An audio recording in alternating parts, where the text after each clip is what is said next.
Hello guys, आज हम लोग सॉल्व करने वाले हैं 2020 का पेपर ना। इसका कोड आप देख सकते हो, यहाँ पे लिखा है। ठीक है।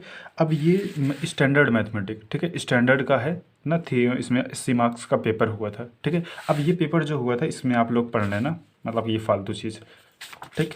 अब देखिए, यहाँ पे 4 सेक्शन था। पहले सेक्शन में 20 क्वेश्चन थे, 1 मार्क्स के। और दूसरा जो सेक्शन था 21 से लेके 26 तक ना, 6 क्वेश्चन थे 2 मार्क्स के। इसी तरीके से 8 क्वेश्चन थे 3 मार्क्स के और 6 क्वेश्चन थे 4 मार्क्स के। ठीक है। तो इसमें 4 वीडियो हम इसका बनाएंगे। पहले वीडियो में हम सेक्शन ए सॉल्व करेंगे जिसमें 20 क्वेश्चन, और इसी वीडियो के डिस्क्रिप्शन में आपको मिल जाएगा सेक्शन बी का, क्या, सेक्शन बी वाला जो है उसका वीडियो का लिंक। ठीक है। ये वीडियो उन लोगों के लिए बहुत ज़्यादा इंपॉर्टेंट होने वाला है जो 2021 में पेपर देने वाले हैं। ठीक है। तो इसलिए आपको वीडियो को पूरा देखना है। ठीक है। तो चलिए स्टार्ट करते हैं हम लोग सेक्शन ए सॉल्व करना ना। 1 मिनट हम जूम कर लेते हैं जिससे आपको अच्छे से क्वेश्चन दिखे। देखिए पहला क्वेश्चन देखिए, इसमें क्या बोला है कि if one of the zeros of the quadratic polynomial x square plus 3x plus के इज 2, मतलब कि इसका जो एक जीरोज, मतलब कि एक रूट जो है वो कितना है 2, देन द वैल्यू ऑफ के।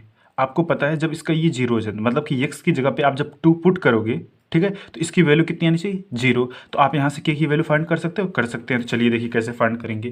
देखिए यहाँ पे, अब देखिए इसमें दिया क्या है कि x square plus of 3x plus of के। ठीक है। अब बोल रहा है कि इसका जो एक रूट है, एक जीरोज है, वो कितना है 2। तो हमें के की वैल्यू बताना है। तो आपको पता है कि जब आप एक्स की जगह पे 2 पुट करोगे, ठीक है, प्लस ऑफ के, ये कितना आना चाहिए 0 आना चाहिए। अब 2 का स्क्वायर कितना हो जाएगा 4, प्लस 3 2 जो कितना हो जाएगा 6, प्लस ऑफ के इज इक्वल टू 0। अब 6 प्लस 4 कितना हो जाएगा 10, तो 10 प्लस ऑफ के इज इक्वल टू 0। तो के की वैल्यू कितनी हो जाएगी, अब 10 इधर प्लस में था तो इधर जाएगा तो माइनस में, तो मतलब के की वैल्यू कितनी आ गई -10। मैच कर लेते हैं। ऑप्शन नंबर बी आपका क्या होगा, करेक्ट होगा। फिर इसके बाद हम देखते हैं क्वेश्चन नंबर 2। क्वेश्चन नंबर 2 में बोला क्या है कि the total number of factor of a prime number, मतलब कि total number of factor of prime number. देखिए प्राइम नंबर क्या होते हैं। प्राइम नंबर आपको पता होगा कि जैसे 2 3 5 7, ठीक है, आपको पता होगा इनके फैक्टर कितने होते हैं। अब देखिए इसका फैक्टर तो या 1 होगा या वो खुद होगा 2। चाहे कोई भी प्राइम नंबर हो, उसके कितने फैक्टर होते हैं, मैक्सिमम 2, क्योंकि एक तो वो 1 होता है और दूसरा वो खुद होता है। ठीक है। तो मतलब इसके मैक्सिमम कितने फैक्टर हो सकते हैं 2। तो ऑप्शन नंबर सी जो होगा वो आपका क्या होगा, करेक्ट होगा। इसके बाद क्वेश्चन नंबर हम 3 देखते हैं।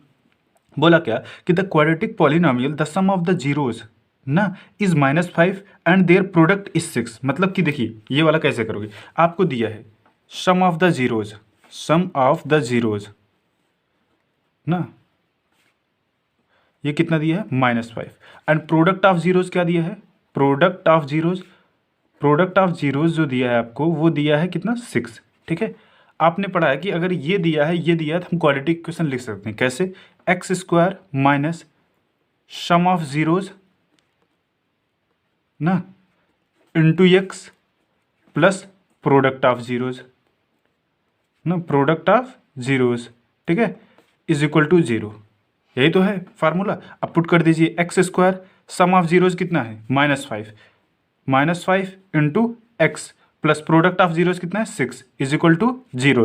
अब माइनस माइनस कितना हो जाएगा प्लस, तो x square plus of 5x plus 6 is equal to 0। तो यही आपका क्या हो गया, क्वाड्रेटिक इक्वेशन। मैच कर लेते हैं, x square plus 5x plus 6 is equal to 0। तो ऑप्शन नंबर ए जो होगा वो आपका क्या होगा, करेक्ट होगा। ठीक है। अब क्वेश्चन नंबर 4 देखते हैं। इसमें क्या बोला है कि the value of k for which the system of the equation ना, कि जो सिस्टम ऑफ इक्वेशन दिया है x plus y minus 4 is equal to 0 and 2x plus k y is equal to 3 has a no solution. मतलब इसका कोई भी solution नहीं होगा।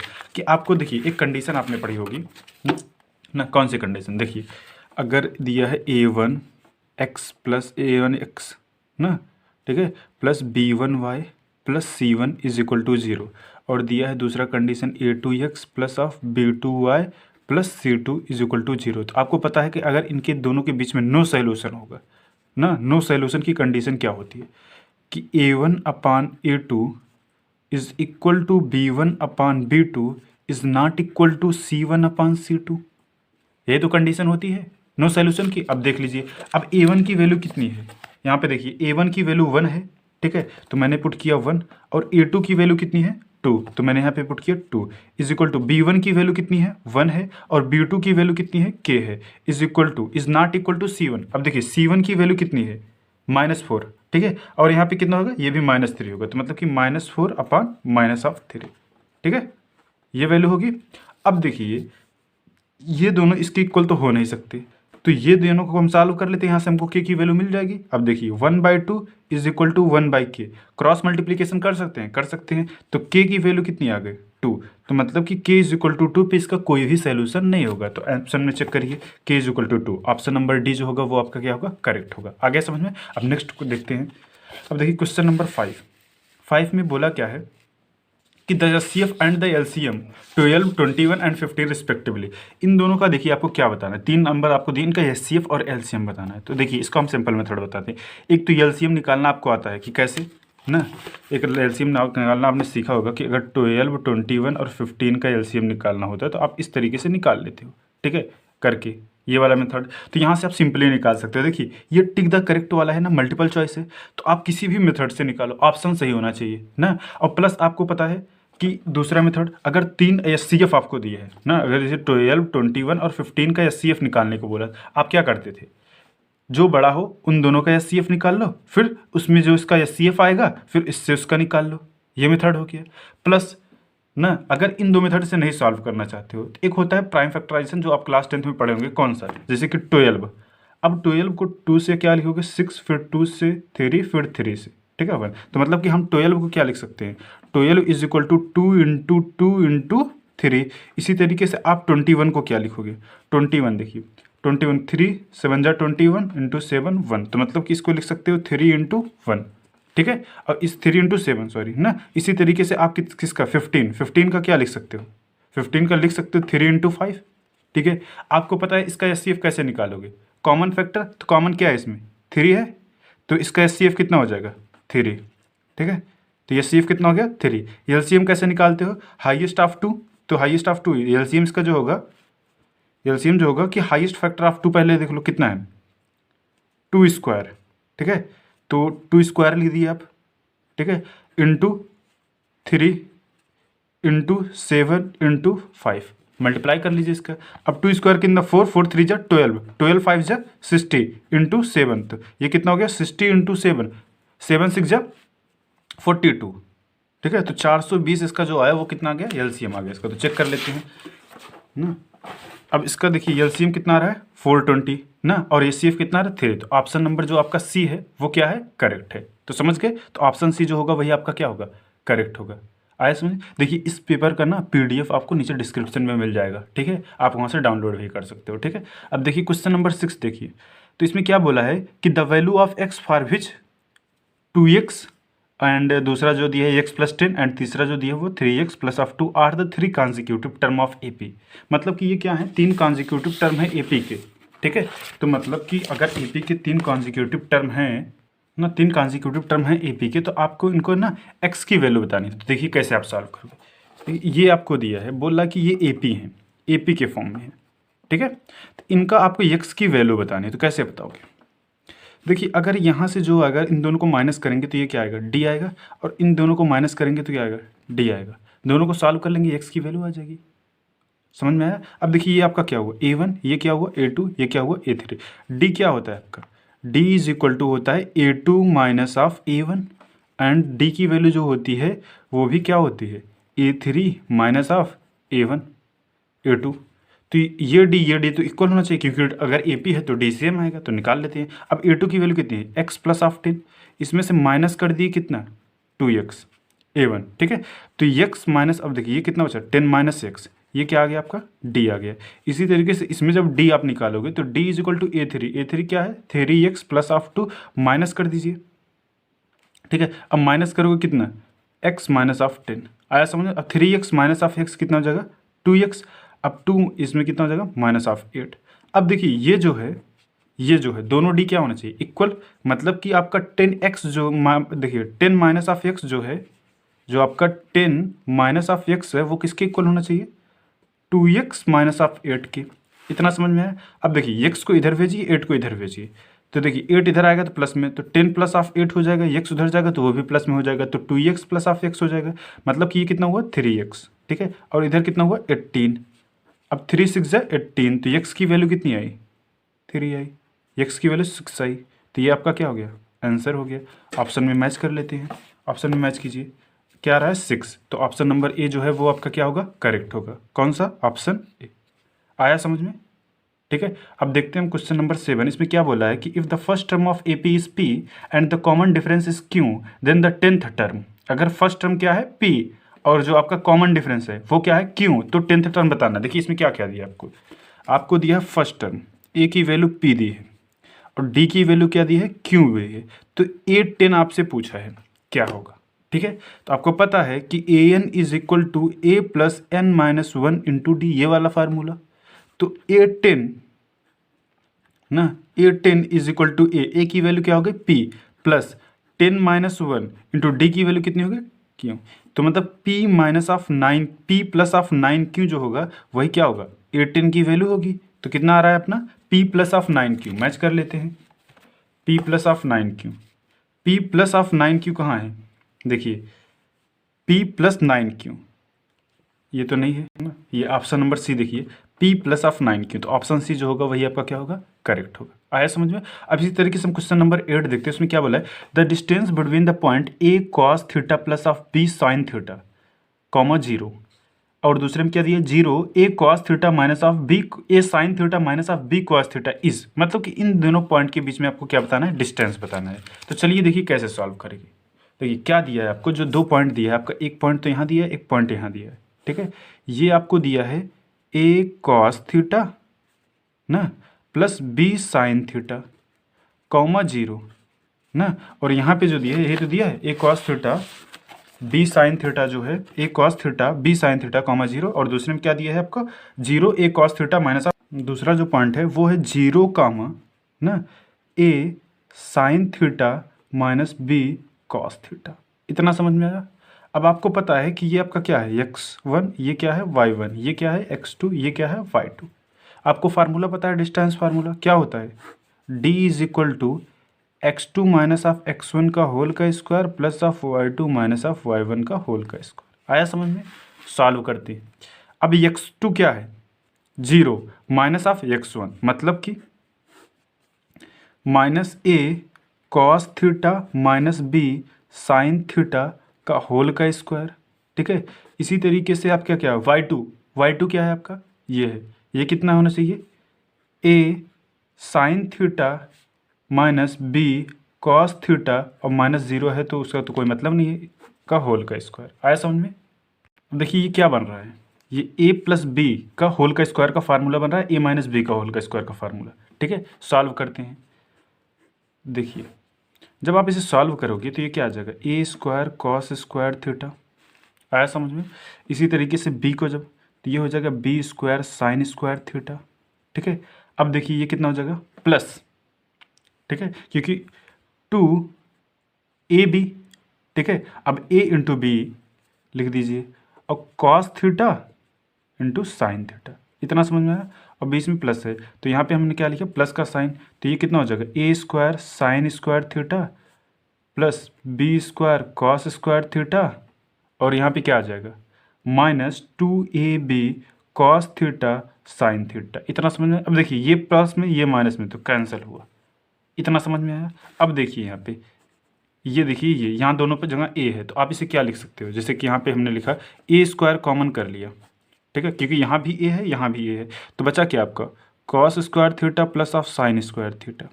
इसी तरीके से मैंने यहाँ से क्या कर लिया बी कॉमन कर लिया। अगर मैंने प्लस बी स्क्वायर कॉमन कर लिया तो यहाँ पे क्या बचा आपका वही cos square theta plus sine square theta. आया समझ में? अब cos square theta plus sine square theta 1, cos square theta plus sine square theta 1, तो बचा क्या आपका a square plus of b square. तो मतलब डिस्टेंस कितना है आपका a square plus b square. तो चेक कर लीजिए ऑप्शन में a square plus of b square under root में ये आ रहा है, तो मतलब कि ऑप्शन नंबर सी आपका जो होगा वो क्या होगा करेक्ट होगा। ठीक है, अब 9 क्वेश्चन देखते हैं। क्या बोला है कि if the point P K comma 0 divide the line segment joining the point A and B. ठीक है, इसका कोऑर्डिनेट दिए हैं, then the ratio in the ratio 1:2 then the value of K. ये भी कोऑर्डिनेट ज्योमेट्री का सेक्शन फार्मूला लगाओ और वैल्यू लेके जाओ। तो चलिए देखिए कैसे सॉल्व करते हैं। कुछ ऐसा दिया है आपको, यहाँ पे आपसे क्या बोला है के की वैल्यू पूछा है, तो आपको पता है सेक्शन फार्मूला एक ना, सेक्शन फार्मूला पता है क्या होता है। अगर सेक्शन फार्मूला में अगर देखो तो ये क्या होता है mx2 प्लस nx1 अपान m प्लस n। ठीक है, इसी तरीके से होता है my2 प्लस ny1 अपान m प्लस n। तो देखिए यहाँ से क्या आता है, x कोऑर्डिनेट आता है, यहाँ से क्या आता है y कोऑर्डिनेट। हमसे पूछा क्या है x कोऑर्डिनेट, k है तो k की वैल्यू पूछा है, तो मतलब इसी को हम सिर्फ सॉल्व कर लेंगे, आ जाएगा। अब देखिए 1 किस में है, 2 में, तो m की वैल्यू आपकी कितनी हुई, 1 हुई, और x2 की वैल्यू कितनी हुई, -7।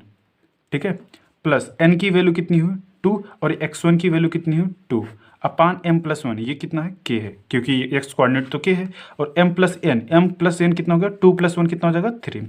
आया समझ में। अब 7 इंटू माइनस, देखिए 1 इंटू -7, तो -7 +4 अपान 3।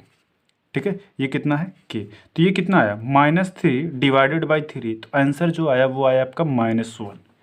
तो आपका आंसर क्या होना चाहिए, -1। तो k की वैल्यू -1 आ रही है, ऑप्शन में मैच कर लेते हैं, k = -1 कहाँ है, k की value -1, option number D correct.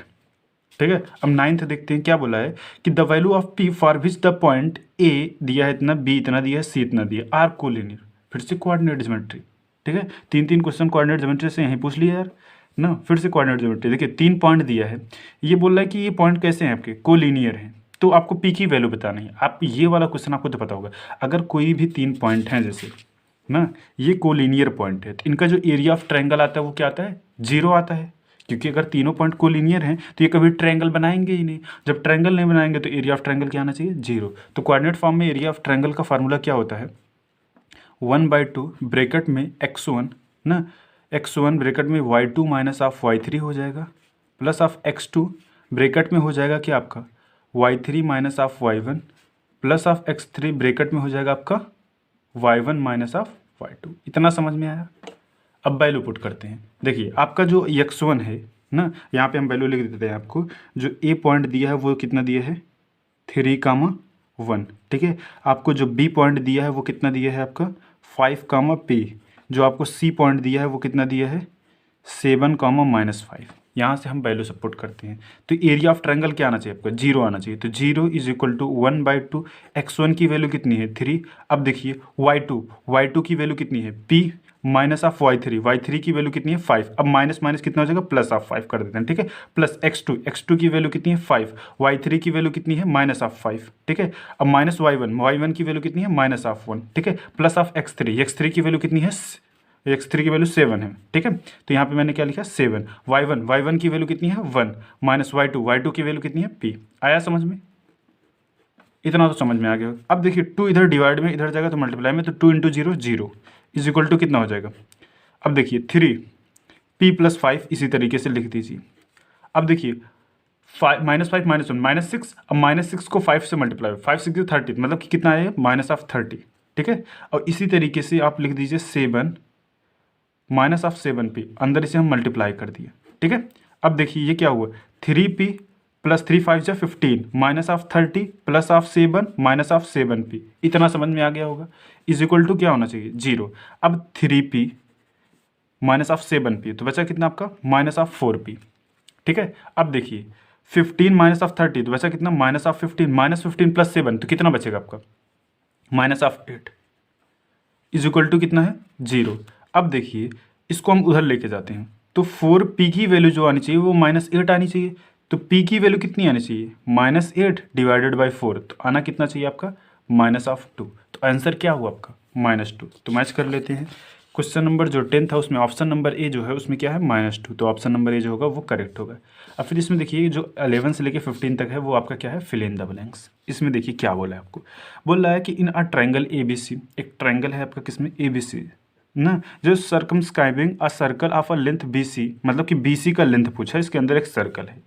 आपको पता है कि अगर कोई सर्कल है, ये है एक पॉइंट B, अब यहाँ से जो दो टेंजेंट बन रहे हैं, एक तो ये टेंजेंट एक ये टेंजेंट ना, अगर कोई 2 टेंजेंट बन रहे हैं तो यहाँ पे आपका क्या होना चाहिए BP जो है वो BQ के इक्वल होना चाहिए।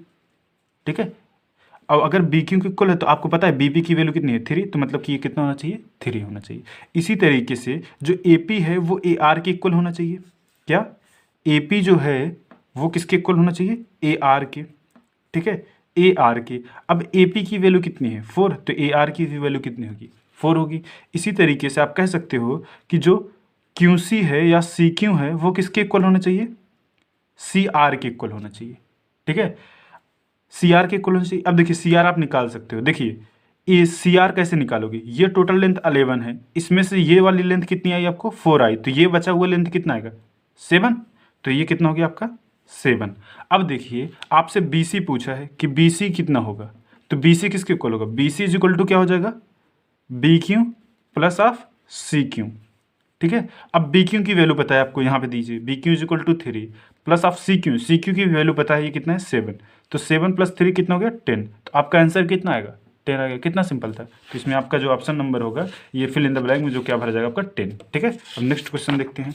देखिए नेक्स्ट क्वेश्चन नंबर 12 क्या बोला इसमें कि given triangle a B C is congruent to the triangle p Q r, अगर a b upon a p q की वैल्यू दी है 1/3 then the area of triangle a B c upon p Q r. तो आपको पता होगा कि अगर दो ट्राइंगल हैं, ठीक है, ये मान लेते हैं दो ट्राइंगल हैं ए बी सी, ये हो गए पी क्यू आर ना, रैंडमली हमने बना दिए। अगर कहीं भी ऐसे दिया होता है ए बी सी ट्रायंगल जो है वो कॉन्ग्रुएंट है किसके, ट्रायंगल पी क्यू आर के, तो आप कह सकते हो कि जो A B upon P Q का स्क्वायर होगा इज इक्वल टू ना बी सी अपान क्यू आर के स्क्वायर के इक्वल होगा, इज इक्वल टू ना A C upon P R के स्क्वायर के इक्वल होगा, is equal to area of triangle of A B C upon area of triangle of P Q R. ठीक है, यही तो आपसे पूछा है।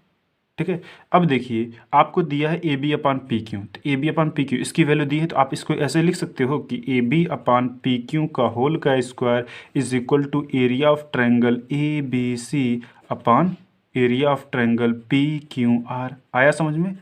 अब देखिए ए बी अपान ए सी की वैल्यू दी है, तो ये कितना हो जाएगा, इसके अंदर जब पुट करोगे तो 1/3 का होल का स्क्वायर हो जाएगा, is equal to area of triangle A B C upon area of triangle P Q R. अब देखिए इसका स्क्वायर कर दीजिए, कितना आ जाएगा 1/9, तो मतलब कि कितना आ रहा है आपका 1:9, तो इसमें आप क्या भरोगे 1/9। आया समझ में, तो ऑप्शन में क्या आ जाएगा आपका 1/9। ठीक है, इसी तरीके से आप बात करते हैं थर्ड वाला, तो बोल रहा है कि एक ट्रायंगल है A B C is a equilateral triangle. Equilateral triangle क्या होता है, उसकी जो ऑल साइड तीनों साइड कितनी होनी चाहिए, इक्वल होनी चाहिए। तो एक साइड दिया है 2a, तो मतलब सभी साइड कितनी होंगी 2a 2a 2a। तो लेंथ ऑफ एल्टीट्यूड आपसे पूछा है, तो कैसे सॉल्व करोगे।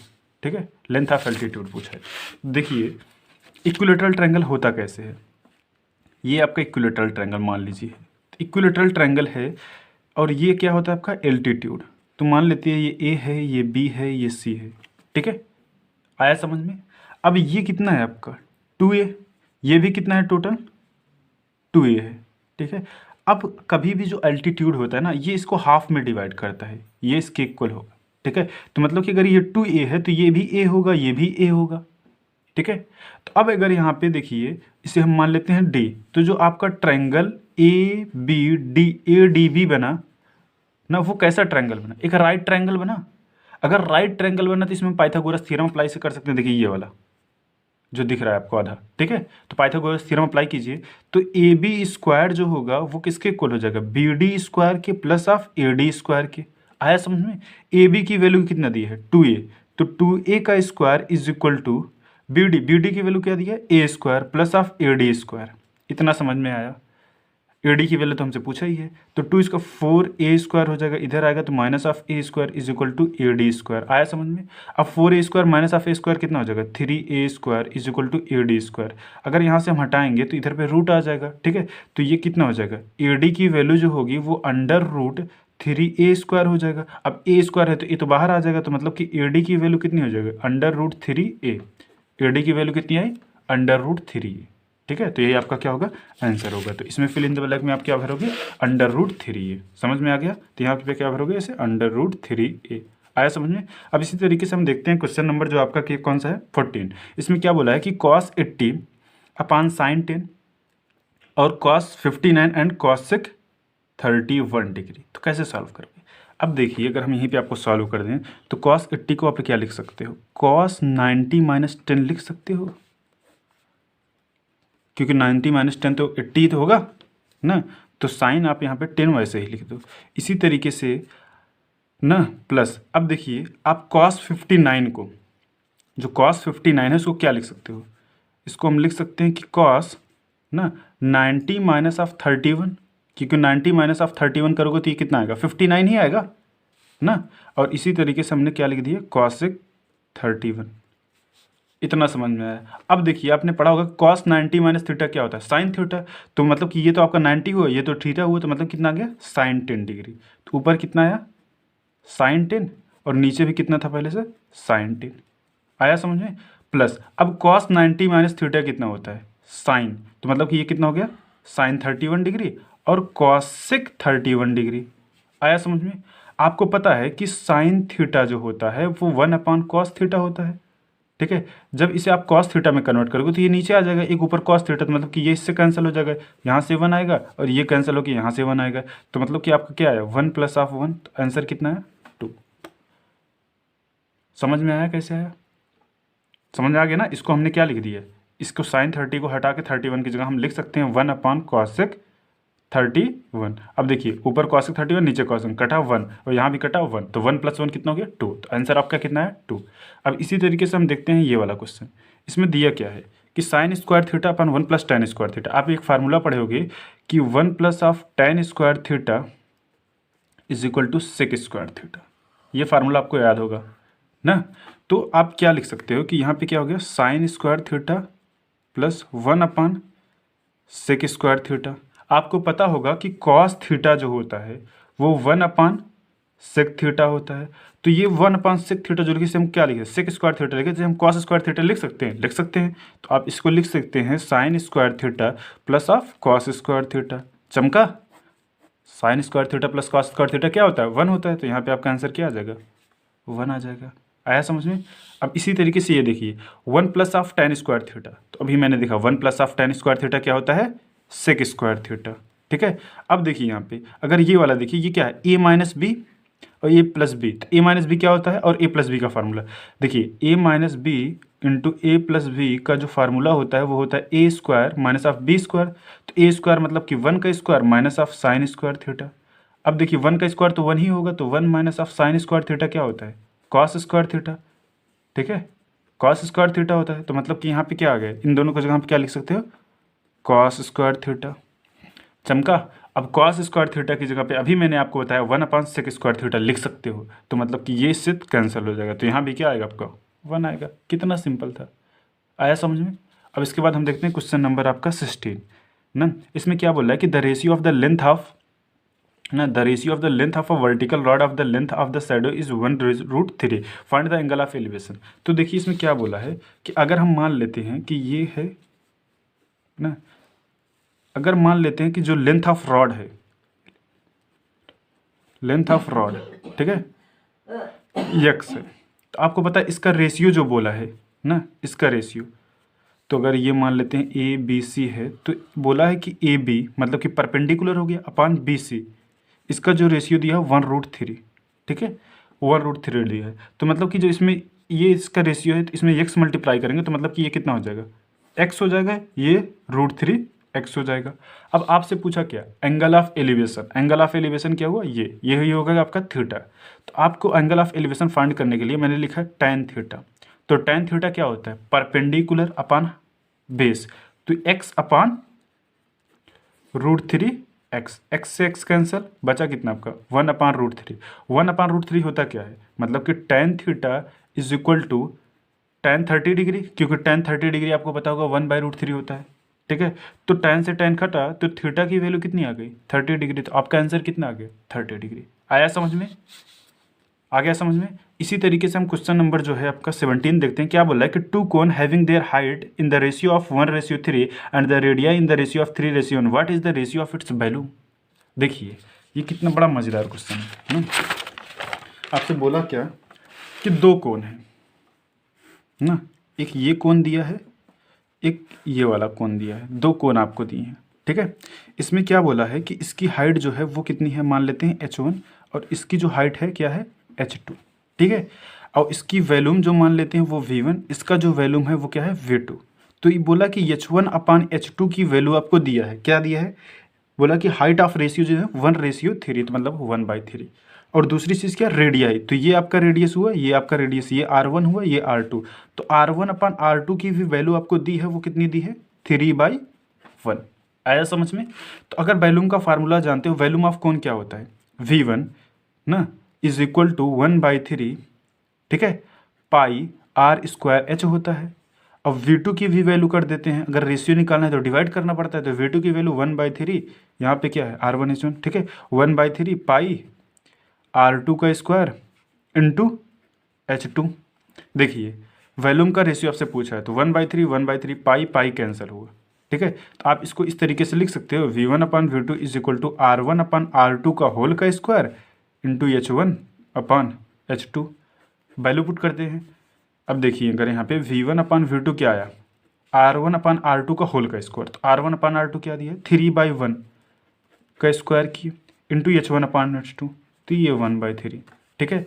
अब देखिए V1/V2 की वैल्यू क्या आई, 3 का स्क्वायर 9, 1 का स्क्वायर 1 इंटू 1 का 3, अब 3 3 जा 9, तो क्या आ रहा है 3/1, तो V1/V2 जो आ रहा है ना वो क्या आ रहा है 3/1, कि मतलब कि 3:1 रेशियो में आ रहा है। यही आपका क्या होगा आंसर हो गया। आया समझ में? तो इसका भी रेशियो आगे क्या है आपका 3:1। इसके बाद देखते हैं ये सेकंड वाला क्वेश्चन 18, बोला क्या है कि a letter of English alphabet is chosen at a random, what is the probability that the chosen letter is a consonant. समझ में आया? देखिए इंग्लिश में कितने लेटर होते हैं, 26 लेटर होते हैं टोटल, ठीक है, टोटल 26 होते हैं। उसमें से कॉन्सोनेंट जो होते हैं वो कितने होते हैं आपके 21, और जो वावेल होते हैं आपके वो कितने होते हैं 5। तो आपसे क्या बोला है प्रोबेबिलिटी ऑफ कॉन्सोनेंट, तो प्रोबेबिलिटी ऑफ अगर कॉन्सोनेंट बोला है तो कॉन्सोनेंट कितने हैं 21/26, तो यही आपका क्या हो जाएगा आंसर हो जाएगा 21/26। आया समझ में? इसी तरीके से हम क्या देखते हैं दूसरा वाला क्वेश्चन नंबर 19, क्या बोला है कि a die is thrown once, what is the probability of the getting number is less than 3। अब देखिए जो डाई होता है मतलब कि गोटियाँ, तो उसमें क्या आता है 1 आता है या 2 आता है या 3 आता है या 4 आता है या 5 आता है या 6 आता है। अब बोल रहा है कि लेस देन, क्या प्रोबेबिलिटी होगी कि लेस देन 3 आएगा, तो 3 आएगा तो क्या आ सकता है सिर्फ 1 और 2 आ सकता है ना। टोटल कितने थे 6, और आना कितना कितना रहा है आ सकता है कितना 2, तो मतलब कि यही तो प्रोबेबिलिटी हो गई। तो प्रोबेबिलिटी कितनी आ गई 1/3, 2 से जब कैंसिल करोगे तो 1/3 इसकी प्रोबेबिलिटी हो गई। इसी तरीके से प्रोबेबिलिटी का जो तीसरा क्वेश्चन है उसमें देखते हैं हम कि the probability of the winning game 0.07, what is the probability of losing game. देखिए आपको पता है कि टोटल प्रोबेबिलिटी कितनी होती है, टोटल प्रोबेबिलिटी कितनी होती है 1। अब probability of winning plus probability of losing मिला के कितना होता है 1 ही तो होता है, वही तो प्रोबेबिलिटी ऑफ टोटल होता है। तो यहाँ पे आपको प्रोबेबिलिटी ऑफ विनिंग गेम दिया है कितना 0.07, what is the probability of losing game पूछा है। अब ये इधर जाएगा तो माइनस हो जाएगा, तो प्रोबेबिलिटी ऑफ लॉसिंग गेम जो होगा 1 माइनस 0.07, तो ये कितना आ जाएगा 0.93। यही आपका क्या हो जाएगा प्रोबेबिलिटी ऑफ लॉसिंग, हारने का इतना चांस है, ठीक है। आया समझ में? इसके बाद हम देखते हैं if the mean of the first n natural number is 15 find the n, मतलब कि mean of first natural number, मतलब जैसे कि नेचुरल नंबर क्या होते हैं 1 2 3 इस तरीके से n तक है, इसका मीन बताना है, ठीक है। इसका मीन आपको दिया है 15, इसका जो मीन दिया है वो 15 दिया है, तो n की वैल्यू बतानी है n कितना होगा। आपको पता है कि अगर इसका सम कितना होगा n into n plus 1 divided by 2, ये टोटल सम। आपको पता है कि अगर मीन निकालते हैं तो total sum divided by total number, तो टोटल कितने हैं नंबर है n नंबर, तो n से मैंने क्या किया डिवाइड, ये कितना आना चाहिए 15 आना चाहिए। अब देखिए तो 15 इज इक्वल टू कितना हो गया आपका n इंटू n प्लस 1, ठीक है, और डिवाइडेड बाय कितना हो गया 2n, क्रॉस मल्टीप्लीकेशन करवाते हैं तो ये कितना हो गया 30n is equal to n square plus of n। आया समझ में? अब 30n को इधर लाते हैं ना, अब 30n को अगर मैंने इधर लेके आया तो n स्क्वायर, अब 30n है, अब माइनस हो जाएगा, देखिए ये माइनस 30n हो जाएगा प्लस ऑफ n, तो मतलब कि माइनस ऑफ 29n। आया समझ में? अब n अगर कॉमन ले लें तो यहाँ पे n माइनस ऑफ 29 बचा ना, इज इक्वल टू क्या होना चाहिए 0, यहाँ भी इज इक्वल टू 0, तो n की वैल्यू या तो 0 होगी या n इज इक्वल टू कितना होगा 29, तो n इज इक्वल टू 0 हो नहीं सकता, तो n की वैल्यू कितनी होगी 29, ठीक है। तो समझ में आ गया कितना है यहाँ पे n की वैल्यू 29।